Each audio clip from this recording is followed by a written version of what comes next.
në totalin e përpjekjeve tona të ndërruar, pengesat e kohës tonë, sa mund t'jenë pengesa reale për gjendjen tonë, a është e domosdoshme që në çdo muhabet kur flasim ne për shembull një iniciativë për mu ngrit, për mu pastru, a duhet gjithmonë me net një prit këso iniciative, me këto goditje që s'është koha, a duhet gjitha?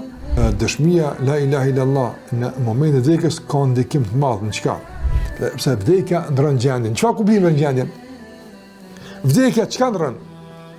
Vdekja të ndron kur njëri vjen te deka, ai shtohet iluzioni e migullima, ai shtohet qartësimi dhe realiteti. Çka shtohet apo?